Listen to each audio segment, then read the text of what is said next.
Bismillahirrahmanirrahim. Assalamualaikum warahmatullahi wabarakatuh, Pak. Waalaikumsalam warahmatullahi wabarakatuh. Ibu Sumiati, selamat datang di SD 14 Ampana Kota. Terima kasih banyak, Pak. Bagaimana kabarnya hari ini, Pak? Alhamdulillah, dari pagi sampai detik ini sehat-sehat menjalani tugas dan kewajiban sebagai seorang PNS dan selalu kepala sekolah di SD 14 Ampana Kota. Ya. Ada perlu ini Bu Umi? Iya, ada sekali, Pak. Jadi pertama-tama saya ucapkan terima kasih banyak, Pak, karena sudah mengizinkan saya untuk sedikit diskusi dengan Bapak terkait pengambilan keputusan yang berkaitan dengan dilema etika dan rujukan moral. Di sini, Pak, terkait pengambilan keputusan, bagaimana Bapak mengidentifikasi bahwa kasus itu termasuk dilema etika atau rujukan moral? Ya, selama ini yang terjadi di sekolah itu ada dua macam. Pertama tentang dilema etika antara keputusan penanganan benar, kemudian rujukan moral berdasarkan pada keputusan yang benar dan salah. Itu biasa terjadi di sekolah. Ya, itu yang sepengetahuan saya.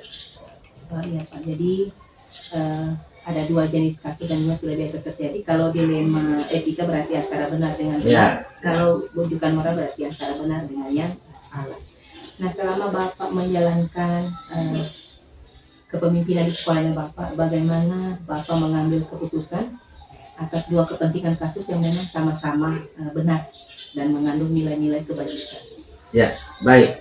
Selama ini dalam pengambilan keputusan dilema etika itu karena sama-sama benar dan didasarkan oleh rasa peduli, kemudian kasih sayang, dan melihat siapa yang terlibat dan cara menyelesaikan supaya sama-sama adil untuk anak-anak ataupun siapa saja yang terlibat, itu kita terapkan di sekolah kita.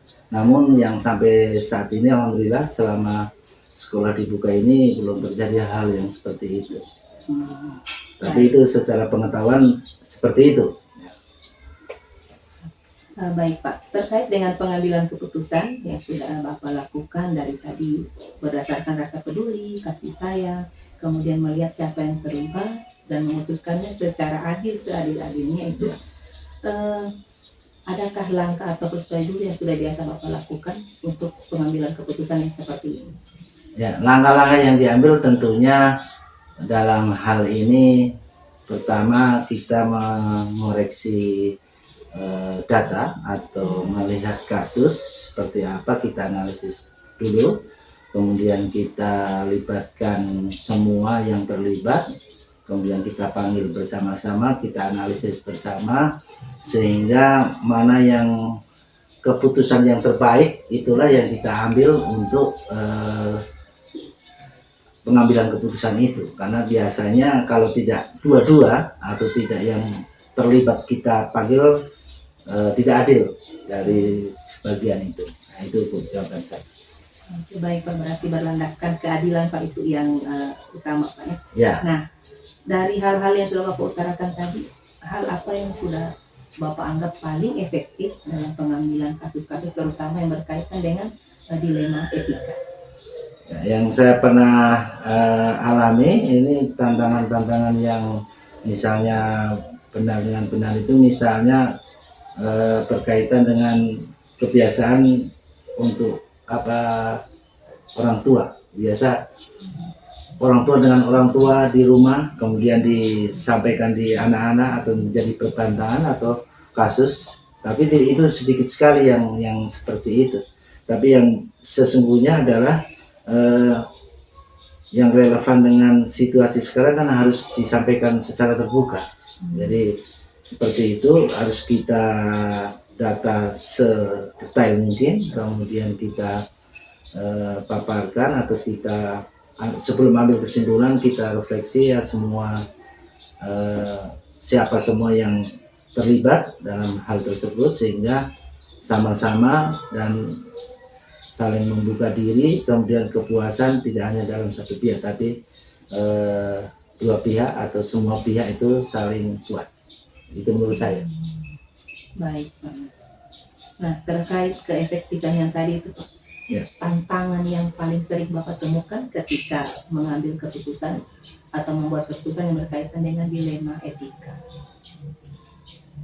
Pertanyaannya apa? Ya, tantangan yang paling sering Pak ketemukan. Ya, tantangan ini alhamdulillah kalau di sekolah saya ini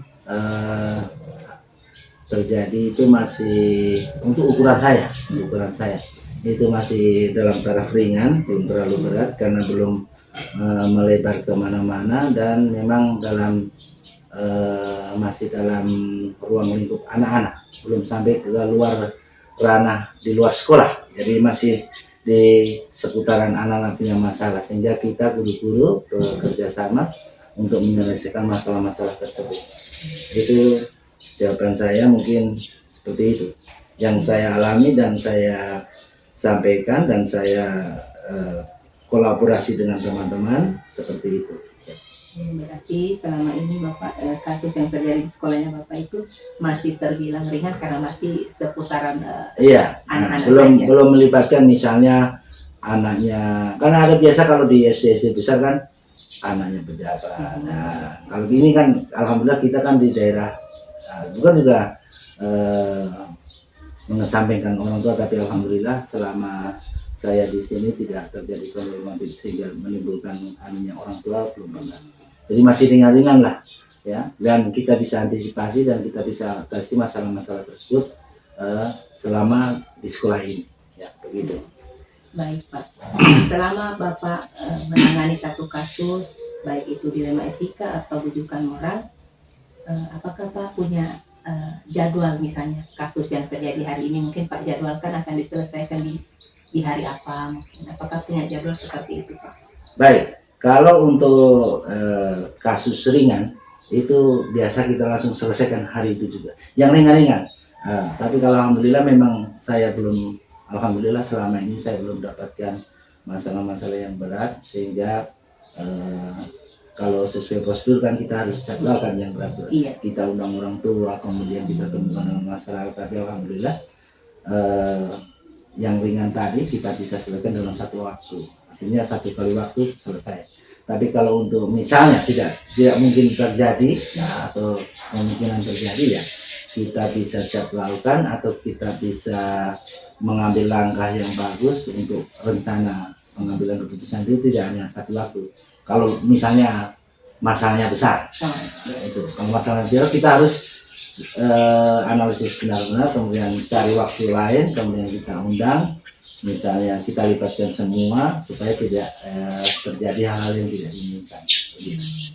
Iya baik Pak, berarti dalam hal ini kalau kasusnya masih ringan, ya Bapak usahakan dalam kapan terjadinya langsung diselesaikan pokoknya saat itu. Ya, tanpa menggunakan jadwal harus menunda dulu. Kecuali yang bisa tapi mudah-mudahan saya tidak dapat itu. Amin Pak. Amin. Karena memang harapannya seperti itu, kita didik, kita kawal anak-anak kita ini baik moralnya dan spiritualnya, kan tugas kita itu. Makanya sepanjang saya di sini saya wanti-wanti jangan berkelahi, jangan buat masalah sehingga menimbulkan kecemasan. Itu kita hindari semua.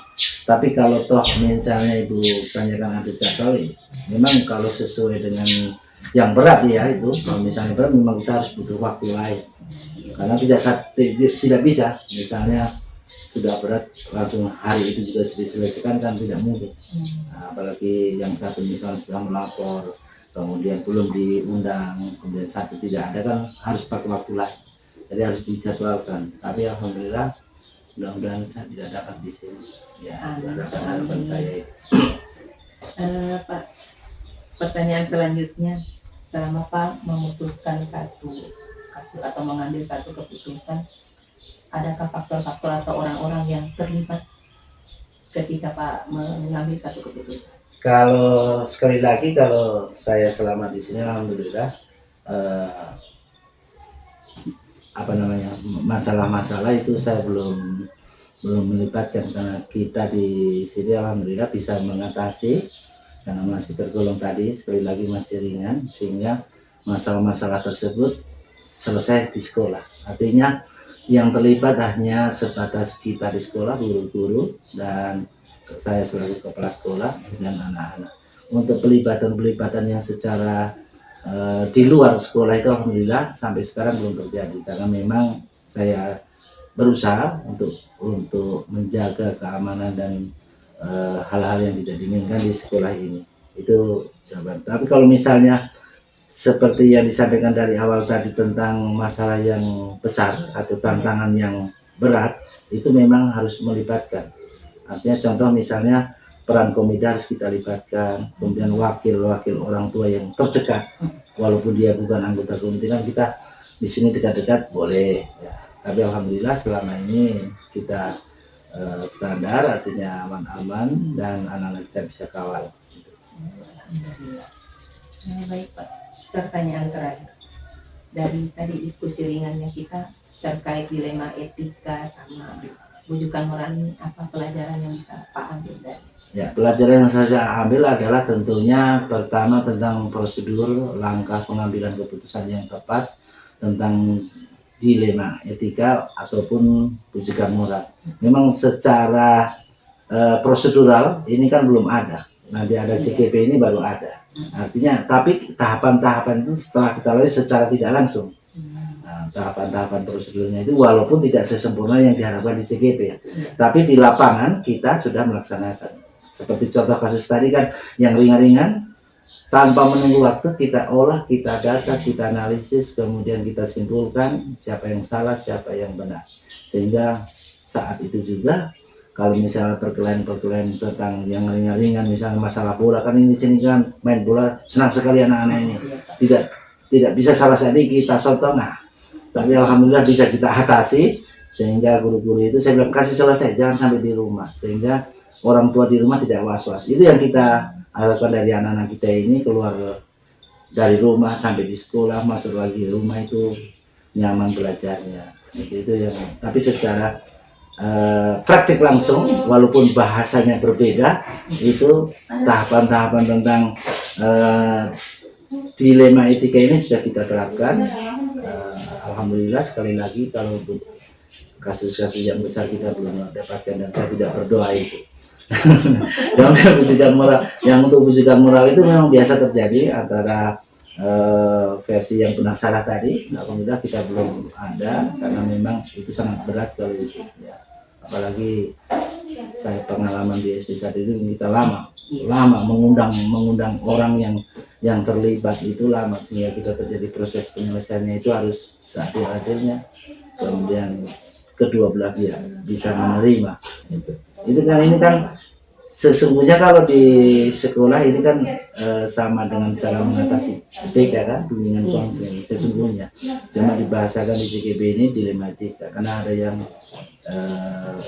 keputusan yang benar dengan benar dan benar dengan salah. Nah, harapan saya CKP ini bisa menularkan dengan teman-teman lain. Artinya prosedur yang secara teknis itu kan sudah didapat di ilmu CKP, sehingga peserta CKP ini bisa tularkan dengan teman-teman lain yang belum dapat. Itu harapan saya. Alhamdulillah di sekolah saya ini 1 orang, Ibu Umi juga, sehingga nanti kita kolaborasi di lebih luas lagi. Misalnya di KKG kita sampaikan supaya informasi ini atau ilmu yang baru ini tidak hanya untuk CKP tok, hanya untuk CKP saja, tapi untuk semua kalangan komunitas kita ini. Artinya paling tidak mereka dengar apa itu dilema etika, apa itu bujukan moral itu. Itu harapan saya. Oke, terima kasih Ibu Umi. Ada lagi Ibu Umi? Baik Pak, untuk pertanyaannya saya kira cukup. Saya ucapkan juga terima kasih banyak Pak karena sudah meluangkan waktu untuk berdiskusi. Saya banyak belajar dari pendapat-pendapat yang sudah Pak utarakan saya, apalagi ini terkait dengan dilema etika itu yang kita tahu sama-sama benar. Ya. Tetapi tetap keputusan harus diambil Ya, apapun itu yang berat. Ya. Karena keputusan adalah satu kepastian Pak, Ya, kita mau kemana. Ya. Sekali lagi Pak, terima kasih banyak. Sama-sama. Mudah-mudahan ini insya Allah ya, bermanfaat. Sangat bermanfaat Pak, karena saya punya harapan juga Pak, cara Bapak memimpin dari sekolah yang besar, sekolah yang seperti sekarang, itu sama, saya lihat sama, tetap Pak perlakukan itu sama cara memimpinnya. Ya. Dan itu jadi satu tantangan Pak buat saya bagaimana menerapkan ilmu kepemimpinan itu nanti ke depannya. Iya, insya Allah Ibu Umi tetap akan dapat, karena secara tidak langsung kalau guru itu melihat kepala sekolah. Jadi saya ini selama jadi guru kan 5 kepala sekolah. Jadi saya pelajari semua, terutama yang positif-positif, yang negatif kalau saya tidak ambil. Nah, itu kita terapkan sama guru-guru. Bagaimana, kalau saya punya prinsip itu satu saja, bagaimana guru supaya nyaman dalam kelas, kita usahakan seperti apa, itu saja ya. Kemudian selain itu kita ada gaji, tugas dan tanggung jawab harus full sekolah waktu. Iya, itu saja Bu Umi. Sekali lagi terima kasih banyak Pak atas waktunya. Ya. Sekian, assalamualaikum warahmatullahi wabarakatuh. Waalaikumsalam warahmatullahi wabarakatuh.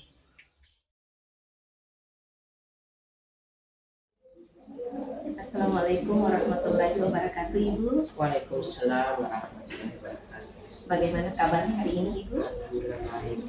Alhamdulillah. Ibu, pertama-tama saya ucapkan banyak sekali terima kasih karena sudah memberikan saya kesempatan untuk sedikit berdiskusi dengan Ibu terkait dengan hal pengambilan keputusan, apalagi kita di dalam satu instansi Ibu. Di setiap sekolah pasti kita tahu sering mengalami ataupun dipertemukan dengan situasi-situasi yang baik itu berkaitan dengan dilema etika ataupun dengan rujukan moral. Nah Ibu, selama Ibu memimpin, bagaimana cara Ibu mengidentifikasi apakah Ibu ada dalam situasi yang mengandung dilema etika dan rujukan moral? Oke.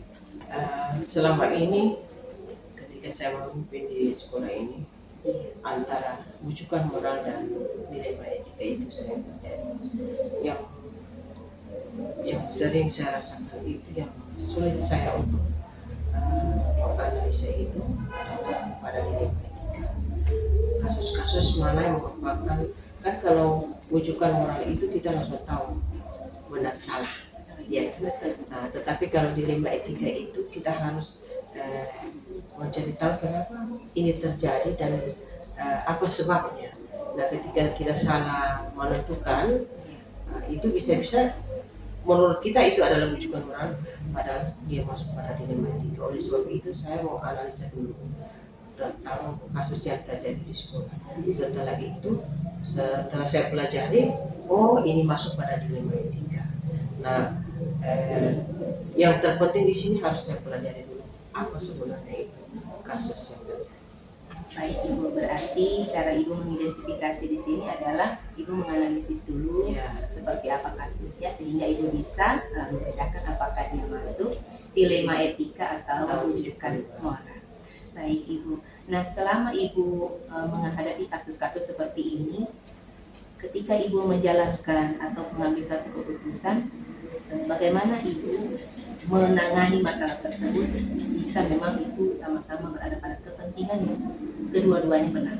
Ya, jika hal seperti itu, saya biasanya tidak hanya saya berpikir sendiri, saya akan melibatkan untuk membantu saya, karena sebagaimana manusia biasa, kadang takutnya saya salah menentukan, sebab karena biasanya juga kepala sekolah sibuk, jadi kemudian guru juga lebih tahu tentang murid, apalagi kalau kasus itu misalnya dihadapi oleh murid si A misalnya. Murid guru tersebut yang saya undang dulu. Bagaimana sampai terjadi ini kasus, kemudian bagaimana watak anak ini. Nah, itu semua yang akan mempengaruhi sehingga mudah-mudahan keputusan-keputusan yang saya ambil terkait dengan dilema etika ini tidak salah. Baik Ibu. Nah, langkah-langkah atau prosedur yang Ibu gunakan untuk menangani kasus-kasus yang terkait dengan dilema atau rujukan moral seperti ini bagaimana? Ya, kan seperti dari awal kan saya bilang saya akan pelajari dulu. Misalnya ada terjadi kasus, langsung yang cepat harus segera ditangani, tidak boleh ditunda. Itu langkah pertama, itu langsung pada saat kejadian tidak boleh ditunda sebentar atau besok, jadi langsung diselesaikan. Itu yang pertama. Kemudian setelah kita tangani dalam proses penanganan itu, disitulah kita akan mempelajarinya. Oh, kenapa terjadi ini apa sebabnya. Kalau memang itu dikategorikan dalam dilema etika, maka ini penyelesaian. Dan dalam penyelesaian itu saya butuh juga bantuan orang lain, terutama seperti itu. Baik, berarti dalam hal ini langkah-langkah yang Ibu tadi setelah dianalisis, Ibu langsung menangani kasusnya. Ya, Tetapi dalam penanganannya Ibu masih sedang melibatkan rekan-rekan guru yang ada di sekolah atau orang-orang yang Ibu anggap bisa membantu. Iya, benar Ibu. Nah, baik Ibu, adakah langkah yang efektif yang sudah pernah Ibu lakukan untuk menangani masalah yang berkaitan dengan kasus dilema etika ataupun rujukan moral? Ya, langkah yang paling efektif itu adalah langsung pada saat kejadian. Seperti yang saya ungkapkan dari awal tadi, jangan ditunda, langsung pelaku-pelaku daripada kasus tersebut langsung dipanggil, misalnya murid atau termasuk guru yang melakukan dilema etika langsung dipanggil apa terjadi permasalahan. Kemudian teman-teman yang membantu juga langsung berada di sekitar saya, jangan sampai jauh, supaya ketika ada suatu hal yang perlu saya tanyakan yang terkait dengan masalah dilema etika tersebut cepat terselesaikan. Baik Ibu. Ibu, terkait dengan penyelesaian masalah yang seperti Ibu gambarkan tadi, apa tantangan terbesar Ibu ketika menghadapi kasus yang seperti ini? Tantangan terbesar adalah yang pertama penolakan dari anak tersebut, kemudian termasuk penolakan dari orang guru, kemudian penolakan dari orang tua, karena masing-masing bertahan dengan menurutnya dia benar. Contoh pada kasus misalnya terjadi pada anak yang tanpa sengaja menyenggol temannya, terjadi sumber perkelahian, itu kan sebenarnya dilema etika ya. Ya. Tetapi si anak yang disenggol ini kadang langsung membalas tanpa memerintahkan guru, langsung membalas pada anak yang lawannya.